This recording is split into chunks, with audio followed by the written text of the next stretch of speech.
Today I'm giving you a complete walkthrough of everything that you need to know when hiking the Wonderland Trail. And in other words, this is going to be a day-by-day walkthrough of what to expect when you're on this trail. Basically, it's an audio trail map that you can listen to and then watch either before or when you're on the trail, just to give you a little knowledge of what's ahead of you, essentially. To make your planning as easy as possible, I'm giving away my free outdoor goals adventure planning database. This is a template that you guys can use. This was the one that I used for the Wonderland Trail. You can come in here and you can have an itinerary here. You can make that up, put your elevation, vert, gain, all that type of stuff. You can put in a map. All of these are preloaded packing lists that you can customize for yourself, but this is what it would look like for me. You can also put in your beta, all your notes that you want to have for stuff that you don't want to forget. So really good stuff there in the description below. Let's get into this. So the Wonderland Trail. And I'm going to just tell you this. It was more difficult, let's put it that way, than what I had anticipated. And I'll kind of show you why here in a second, why that was. But yeah, it was definitely more difficult than I thought. We'll begin first here by talking about walk-up permits. So that's what I got. First of all, you need a permit to hike this trail. And this is how I got my permit. I'll be doing a little bit more information on this a little bit later. But essentially what I did was I came in from the east. So I came in from Wyoming here and I came into the White River Basin essentially here. What I did was before I got to the White River Trailhead here, I came down Sunrise Park Road and I stopped here at the White River Ranger Station. Now I got in at about 3 p.m. and that was pretty late because I wasn't planning on getting a walk-up permit until the morning. Now with walk-up permits, you're kind of risking the gamble of not getting the itinerary you want or not really even getting an itinerary at all. And so I was taking a gamble, but I was going midweek, so I figured my chances would be pretty good. Most people go in the morning. I got there at 3 p.m. and I said, well, heck with it. I'm going to go and try to find and see if I can get a permit. And albeit nobody was there, and I walked right into the ranger's office. We kind of tweaked some of my itinerary, and I got one for the next day, and I didn't have to wake up at 5, wait in line, and then start super late. So that's a tip right there. If you're doing walk-up permits, go in the evening. Not a lot of people there. From there, I went to the White River Campground where I was starting. Here in the White River Campground, there is a ton of different places that you can car camp. And what I did was I paid $20 for a site to car camp, which was really kind of stupid because of the fact that I could have just slept in my car at the Climbers Trailhead, or where I basically ended up leaving my car for the week. I don't know why I didn't do that. I guess I was just really paranoid that something could happen and they would take away my permit or something if they found me sleeping there. But I mean, that's what I would do next time, is just sleep in my car. All right, so from there I got the permit. So the permit was in 5 days. And a lot of people are probably going to think, well, that was pretty fast. And it was. I just like to hike all day. But I will say that it was more strenuous than I thought. And I'll tell you why here. From White River Campground, I started at 6 a.m. So I left my car at the parking lot here, which you can do. You put in on your permit what your car is and all that type of stuff so that they know that you are still on trail if they're running plates and things like that. So that's not a problem. From the White River Campground, I started my clockwise journey. Now, as you can see here, this was all basically, it was kind of all downhill and pretty flat. And so I got a really not a very good look at what the trail was like right at first, because I thought it was all flat and just super easy, right? So come here, okay, you're kind of actually paralleling this road here, but you're in the trees for a long time. And that is one thing about this trail that you need to know, is that you're going to be in trees for a long time. I would say you are in the trees for 80% of your time on the Wonderland Trail, and 20% of the time maybe you're above tree line. So know that before you go, because I didn't know that. Okay, so from here we got into the first kind of real backcountry campsite, which would be Summerland. This is a very popular backcountry campsite, and for good reason. I mean, it's got really, really good views of the mountain here. And I mean, you get to see really cool stuff. Little Tahoma here, you get to see Rainier there. These are really kind of the first views that you're going to be getting also right out of White River too. So from there, you come up into really cool high alpine-esque things up in here. And this was one of the better parts of the trail. You get to be into this cirque, and you get to see this really cool lake, little tarn rather, and good stuff. So you're taking a lot of pictures, a lot of stuff going on in here. And yeah, so far you're thinking, holy crap, this is fun. Wasn't too much elevation game. Now, the first thing that you're going to be encountering, your first kind of obstacle, is this right here, and that's called Panhandle Gap. So Panhandle Gap is really just this saddle that is going to take you from this basin into this basin over here. And from there, we just kind of went up. It almost originally looked like the trail was going into this saddle here, but it didn't. And so it kept going around here. Now, there was still snow up into this part here. I went in mid-July. There was still snow, and people were kind of sketched out about the crossing here. I wasn't. I don't know. I have a lot of snow travel experience, not trying to toot my own horn, but I didn't think it was sketchy at all. So you get up into this saddle here. This was a very good lunch break spot right here, because you are looking over all of this area. And from that area, right here actually is where you can get some cell phone service right in that saddle, that Panhandle Gap saddle. But as soon as you start dipping down, it goes away. It's funny. This is a good lunch break here.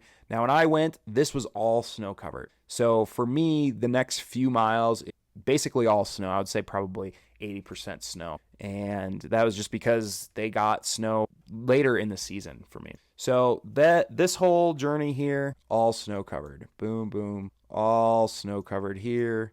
All snow covered here. Okay, so again, really good opportunities for pictures through here. Awesome time. And now you start your descent into Indian Bar. Indian Bar is another really good campsite on the Wonderland Trail. And yeah, it would be really cool to camp at, really, honestly. It was awesome. There's a little cabin here, super aesthetic. And don't forget to get water likely down here before you start making another ascent up. You have another ascent for the day, because from White River to Summerland, you're doing a pretty big ascent, 1,000-some feet, I guess. But then you have another 1,000-some feet here to... For me, I had to get to Nickel Camp. So basically ascending. And so again, really good views throughout this whole thing, which, by the way, the other thing is you're going to be wanting to put on your sunscreen and sun protection through these areas here. But that's probably one of the bigger spots that you want to do it on the Wonderland Trail. You don't really have to worry about it for most of the rest of the trail. Now you are getting back from the Alpine. Now you do a giant descent back into the trees. And for me, you can stay here at Olali. That my permit was for Nickel Creek. And again, Nickel Creek is in the trees. As you can see, this is going to be the theme with the Wonderland Trail. You climb, and then descend. Climb, descend. There's not a lot of flat spots on this trail. So from there, I went into Nickel Creek. Now, Nickel Creek is a little bit off trail, and there were some trees down, which kind of made it a pain in the butt after the fact that you're hiking a long day, that you have to go over these trees. But there's 3-4 campsites here, kind of tucked away in the woods. It's a good campsite, I think. There wasn't bugs, and I would recommend it. There's a good stream, the Nickel Creek stream, that provides really good, ample white noise. So that was awesome. Okay, so that was my first camp, and that was good. So from Nickel Creek, now I had to keep going through the trees. Now, this day 2 for me I was in the trees for basically the whole day.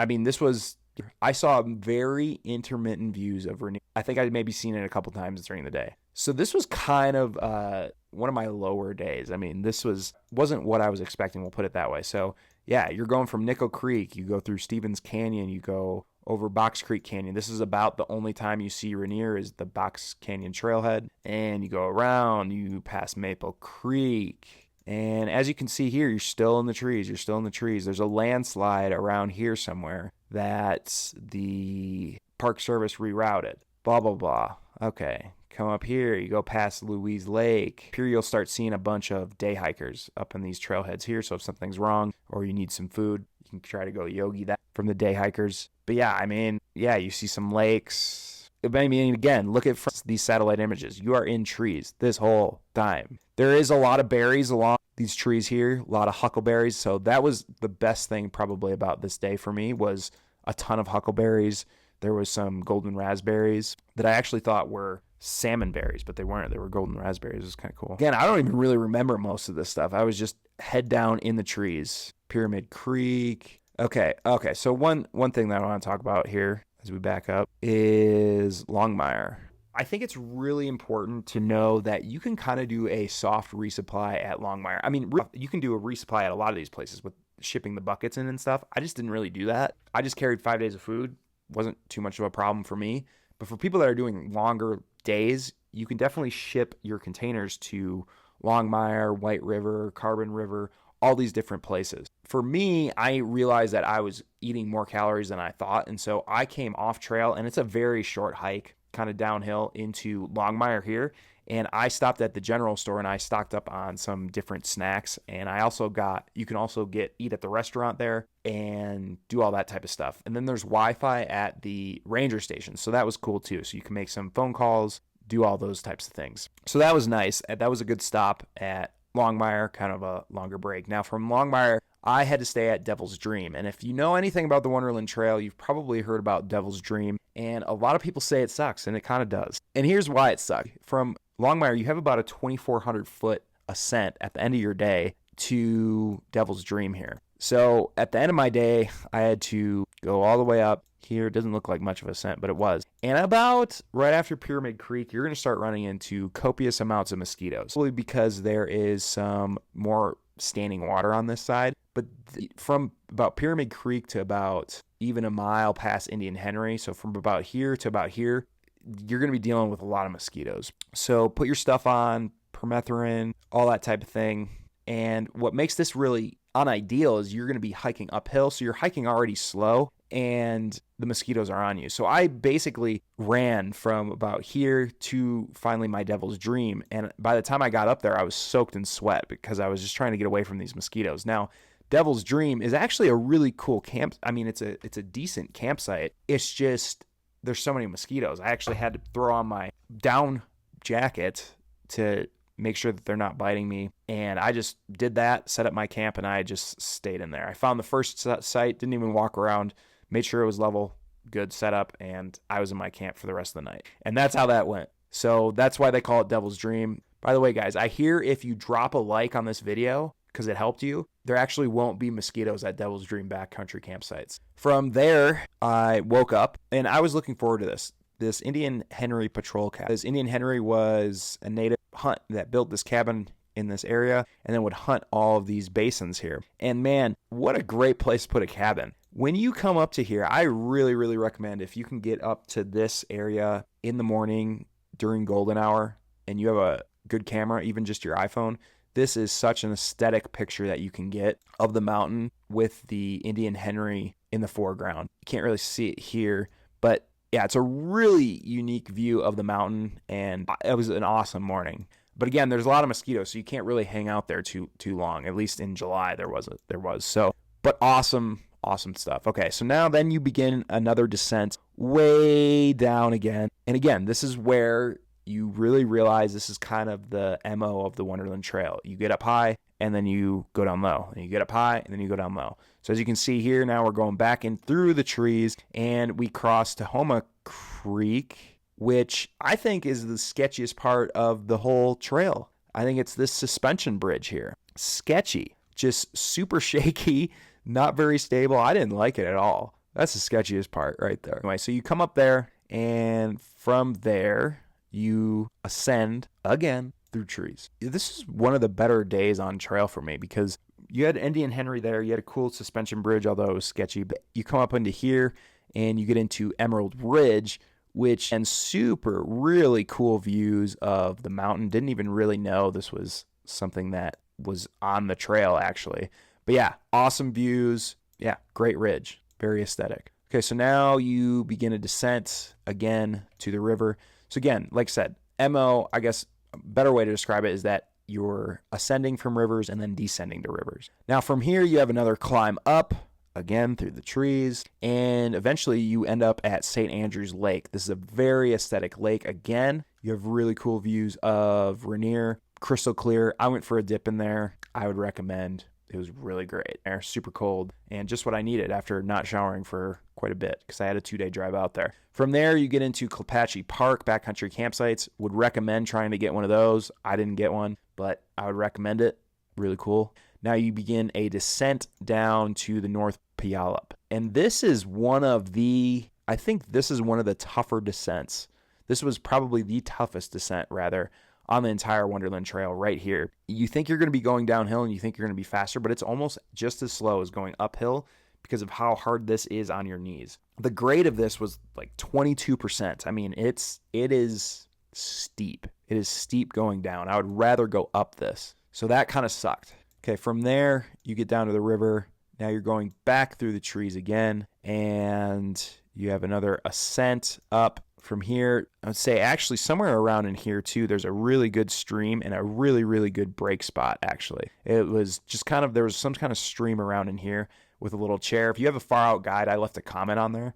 It was great. Okay, so again, up through the trees, through the trees.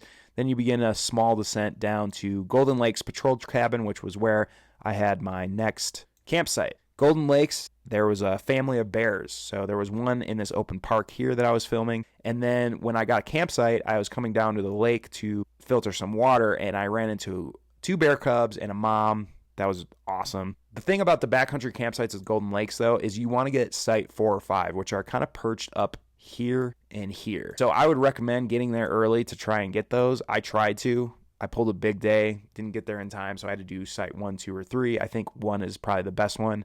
The reason is because there's a privy here and it smells, and especially if you're at number 3. I think it's number 3 right next to it. You'll know. So recommend that. The other thing is if you can, I would recommend, but it's really not plausible because there's not a lot of water sources. This is really the only water source that is near your campsite, essentially. But if you can, I would filter water somewhere else or wait until there's a stream up here when you leave. And the reason is because everybody thinks it's a really good idea to swim in this lake, which is a pretty small lake and one that everybody filters water out of. So imagine Uncle Tom, who's been on trail for 7 days, hasn't showered, is now swimming in the lake, and now you're getting your water from there. Great. I know we all have filters, but pretty freaking gross if you ask me. I'm hiker trash, but I mean, even I understand. So I did not swim in there. Didn't make sense to me. You do what you want. But what I did was I didn't take much water from there. And the next day I started out and there was a stream here. And you have a big descent down to around the South Moach sites. But around in here, there's some streams. There's some wood sorrel, which is really good. If you don't know what wood sorrel is, look it up. But I picked some, put it on my sandwiches for lunch. It was good. The South Moach backcountry camp, this is so crazy. Again, this descent took me forever. This looks like I'm just flying over this so fast. But like this took several hours to get through. So from South Moach, they kind of reroute this all the time, and there were some bridges down and all that type of thing, but fairly easy to find. Okay, from there, you cross that river. Again, look at how much trees that we have through here. I mean, if you guys have noticed, this is all trees. So basically from St. Andrews Lake, once you start descending, you are in trees for a long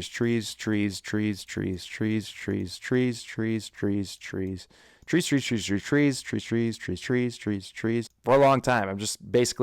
I'm warning you with that. There, let me turn off that one layer. This is a little more clear. Again, trees. Okay, we get it, Chad. There's a lot of trees. All right. So now this is where you have an interesting place or an interesting option. So a lot of people will choose to do this, what's called spray park trail. You can see here it's this black line. So it's about a half mile shorter. However, you are gaining about another 1,000 feet of vert or so as compared to if you go this way on the original Wonderland Trail. But people say that these are really good views of the mountain. Now, when I got up to this climb here, I knew that there was a ranger cabin up in this area. So because there was a ranger cabin up here, and I realized back at Golden Lakes that I had lost my last dinner, I was kind of low calories, and I knew that there was a hiker box up here in this lake patrol cabin, which is a good thing to know, that there's a hiker boxes where people will discard items that they don't want from their resupplies, because you can send a resupply to Moach. And so I knew there was a hiker box up there, and I wanted to check if there was any dinners or food. So that's what I did. Was I originally was thinking to go Spray Park, but I hiked past Spray Park, hike uphill, hiked to Moach here, talked with the ranger, got some stuff, which was awesome. And since I was already there, and because I wasn't really feeling that well this day, I didn't feel like going back down and then doing more vert to go see Spray Park. And instead, I opted to just go around the lake here and then make the big descent off Ipsit and go down to my campsite over here. Now, this was the original Wonderland Trail, and I will tell you this is a pretty big descent off Ipsit Pass. Not as bad as the one off Klapatche, but about until you get down, this is all actually pretty exposed to the sun. Until you get down to about in here, it starts to level out. This is graded pretty harshly in terms of steepness, so not that fast from that first part here. Once you get down into the basin, a lot quicker. So from there, boom, okay, now this is probably the most pleasant part of the Wonderland Trail around in here. It's very flat, it's shaded, great stuff, great stuff. Carbon River crossing, this crossing will change every single year. And as you can see here, you're probably like, well, why does the Wonderland come here, but the GPX goes here? Well, that's because this washed out many years ago on the Wonderland. So they actually connect you up with the Northern Loop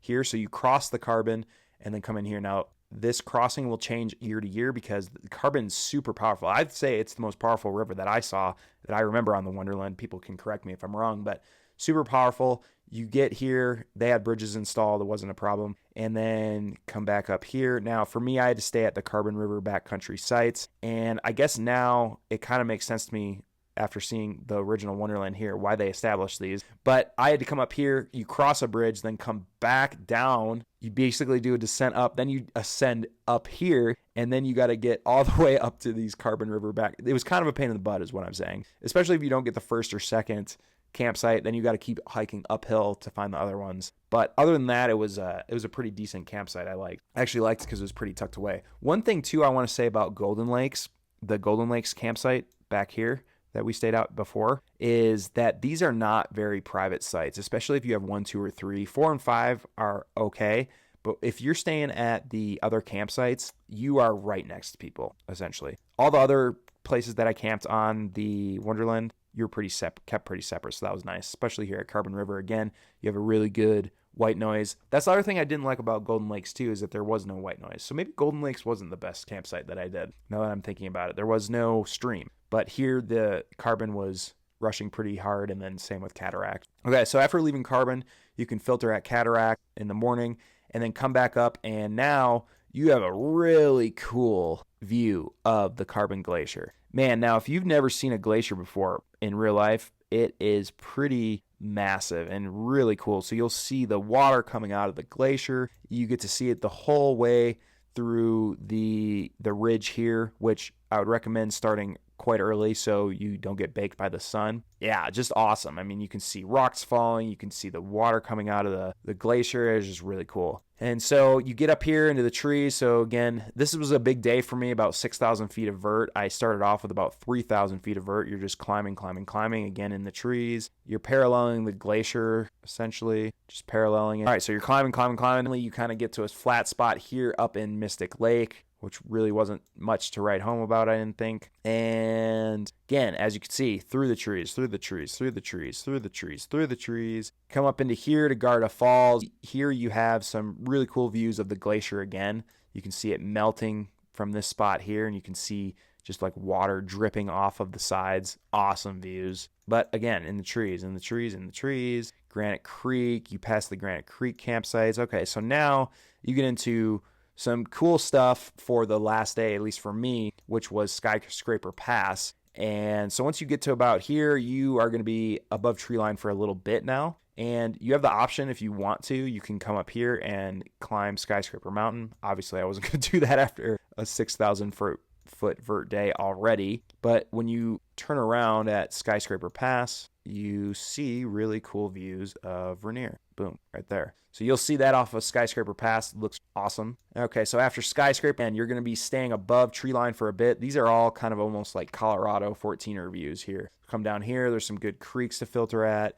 You'll start seeing a bunch of day hikers around in here too. So that's always kind of cool, I guess. And come down here. There might be a little bit of snow up in these parts here. And then it's just basically a giant descent back to White River Campground. So you're going through here, boom, boom, boom, all the way down. And then you eventually get down to the White River Campground after a giant descent, and now you can drive away. Hopefully you enjoyed that. Remember to grab your free itinerary database down below to plan out this trip. And I'm in the process of creating a very long documentary documenting this entire trip so you can have visual aids rather than just the map with this. So subscribe to the channel to see it. I'm going to be leaving it up in the corner once I get it completed. But until then, you're going to see another video that you should be interested in right now.